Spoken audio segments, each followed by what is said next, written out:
Horny goat weed has been used since the ancient times for exactly what its name suggests. But is there any truth to this, and are there any other benefits? In this video we discuss 4 key benefits of horny goat weed and also some concerns. So if you want to learn how horny goat weed can benefit you, then watch this video. Let's go.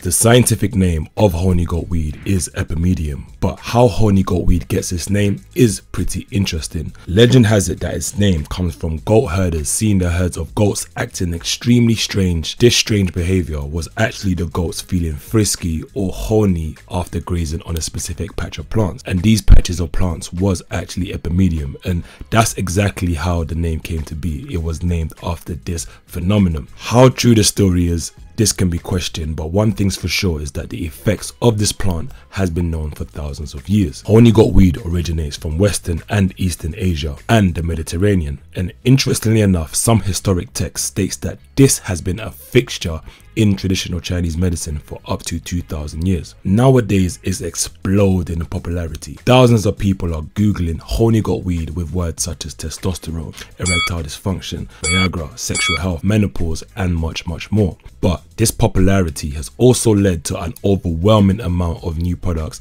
coming out with claims to have these particular benefits, and these products, some of the main ingredients in them come from horny goat weed. Personally, I've been using horny goat weed for almost 5 years now.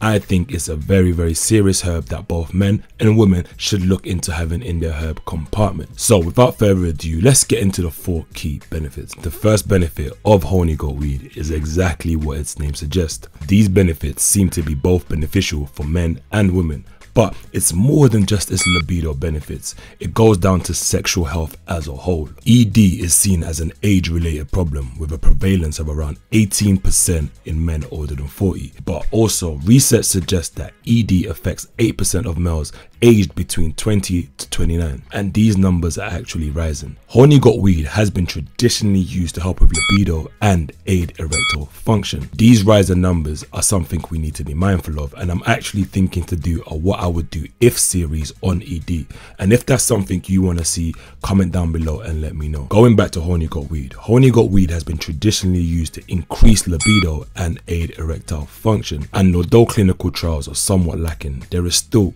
good research to suggest that horny goat weed can have a direct effect on ED and libido. And as an added bonus, evidence suggests that horny goat weed could help reduce or normalize the stress hormone cortisol. High stress or high levels of cortisol can actually reduce sex drive. So within this herb, it's a win-win. And for women, this increase in blood flow can help with libido too. And on top of that, said that this herb can have an hormonal balancing effect, and it can also help with the symptoms associated with menopause. Most of the benefits of horny goat weed stem from its active ingredient icarin.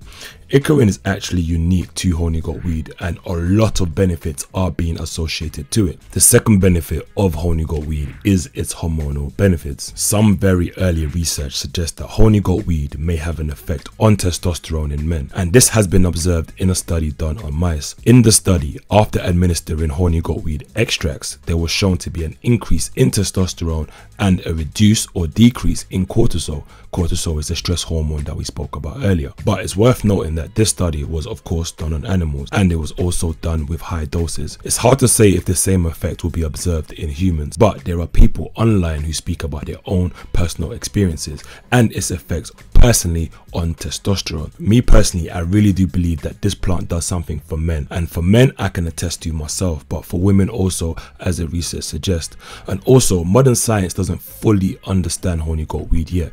It's still relatively early days as this plant is just booming in its popularity, and icarin, its active ingredient, is becoming more popular. But what we do know is that horny goat weed might have a hormonal balancing effect for women.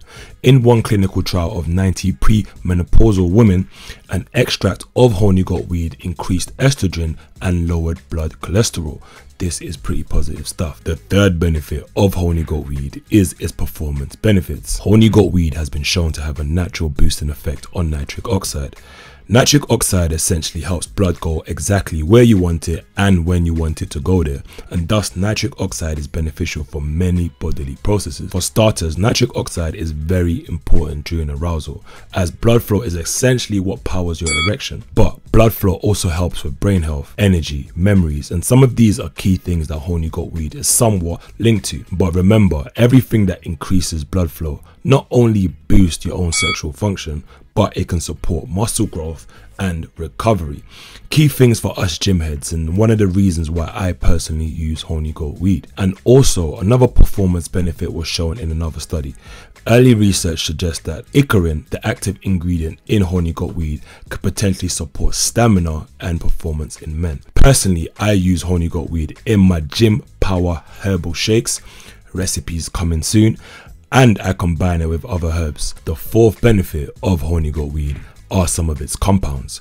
We've already mentioned icarin, which is beneficial for many bodily processes, but horny goat weed is also said to contain a good amount of antioxidants, and one type of antioxidants that it contains are flavonoids. It's said to have dozens of flavonoids within them. And also horny goat weed contains another antioxidant called quercetin, and quercetin is good for the heart, the eyes, immunity, and it can help with symptoms of aging. There are more noted benefits to this herb, such as its potential bone health benefits.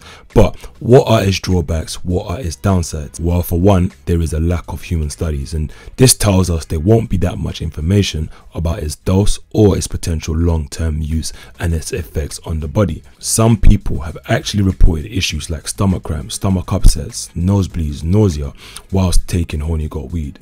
But some of these are rare, and horny goat weed, in my opinion, is generally safe for healthy individuals. If you're currently on medication, be very mindful. Make sure you check in with your doctor for potential contraindications. But also, if you're taking things like blood thinners or you have high blood pressure, be sure to consult an expert before trying this herb, as horny goat weed, as you know, can have an impact on blood flow. So make sure you do your research before you try this one. As always, guys, all my research links are in the description. In terms of dose, what I do know is from some traditional Chinese medicine writers, and what they say is they recommend between 6 to 12 grams of the herb boiled as tea, and that translates to roughly around 250 to 500 milligrams of an extract, standardized to around 10% icarin. But each individual is different, so it might be worth testing to see what works best for you. Personally, with horny goat weed, I tend to prefer the powdered version. With the powdered version, I tend to go for 100% ground powders. I have tried extracts in the past, but my preference is on the 100%, which I believe tends to be safer. You know, extracts, tinctures tend to be more potent, and sometimes you don't always know what is in that product or in that supplement. So be very mindful. As you know, the supplement industry isn't really regulated, so understand the sources that you're using or where you're getting them from. All in all, I'm a big fan of horny goat weed, and I look forward to sharing more information when more information comes to light. If you've enjoyed this video, be sure to leave a thumbs up, and if you want to learn more about herbs, click on my face and get my herb guide. And before you go, check out these two videos right here and right here. It's your brother Paulo Tote, certified herbalist, nutritionist. I'll see you on the next one. Peace.